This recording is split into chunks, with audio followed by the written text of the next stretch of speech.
everybody, I'm Jake Tyler with Innovation Industries. Today we're going to talk about preemptive design, which means things that you can implement. So maybe after the project's already ordered or already installed, it can make things easier in the long run.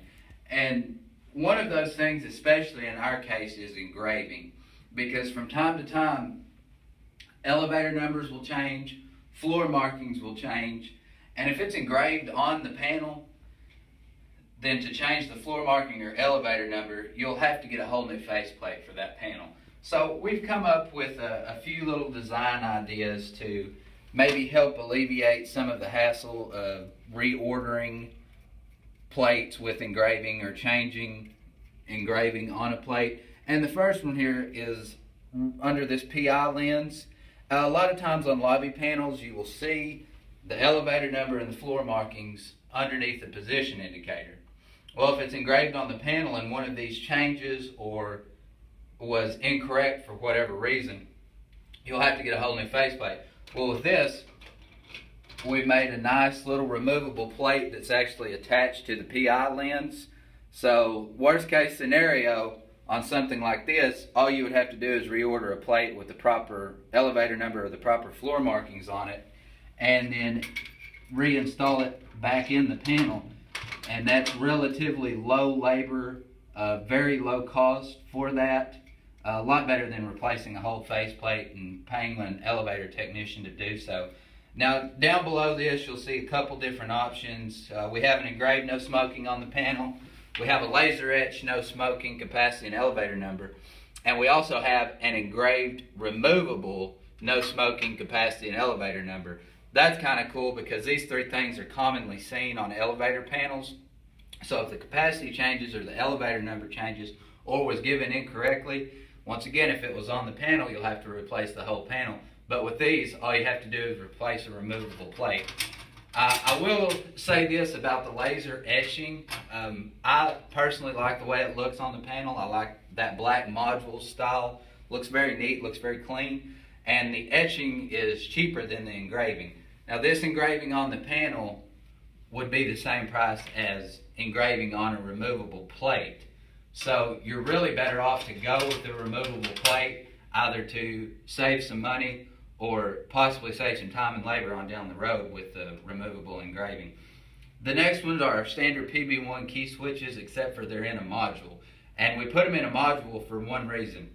A lot of times in cars, you'll get a function, you may have checked the wrong thing on your data sheet, or for whatever reason you get a function on your car station that is not supported by your controller.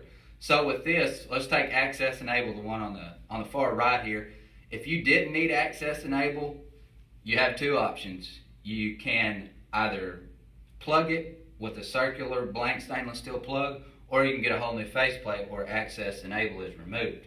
But with this module, you don't have to use a plug because you could actually just order this module with only two key switches in it. That way it looks more like it was intended that way. A lot of times blank plugs just look like somebody had made an error in a COP and that was a quick fix. Now down below this is the same thing, but rather than our PB1s, it's our PB13 key switches with engraved functions on them. This follows the same kind of logic, since these actually have engravings below them and to the sides depending on what function they are. We put them on a removable module. That way, in this case, if access wasn't needed and it needed to be independent service, all you would have to do is contact us for a new plate, and we would put independent service on this plate, send it to you, and then you could reinstall it. Works the same way as this one. It's got 4 studs, very easy to remove, very little downtime to the elevator. You don't have to worry about taking the faceplate off and all the buttons and changing the faceplate with these key switch modules. And my last little point when it comes to engraving, if your elevator has an attendant cabinet on it, or your car operating panel rather, I highly encourage you to engrave the elevator number and the capacity on the service cabinet door. Make use of this bare metal. This one has a certificate frame in it. Not all attendant cabinets will have a certificate frame, but make use of this bare metal for your verbiage. That way, if something does go wrong, if this elevator needed to be changed to N1 or S1 or P1 rather than just elevator 1, all you would have to do is contact us, give us your job name or your job number. We could then look it up, get the size of your attendant cabinet door, and make you a new door with the correct elevator number or the correct capacity on it. And it's 4 screws to take off, remove the door, then put it back on, put your 4 screws on, and then you're done. But that was just a quick little video we wanted to do about preemptive design and what could be thought of beforehand to make things afterhand easier. Thanks for watching, and if you have any questions or comments, please get in touch with us at 800-843-1004.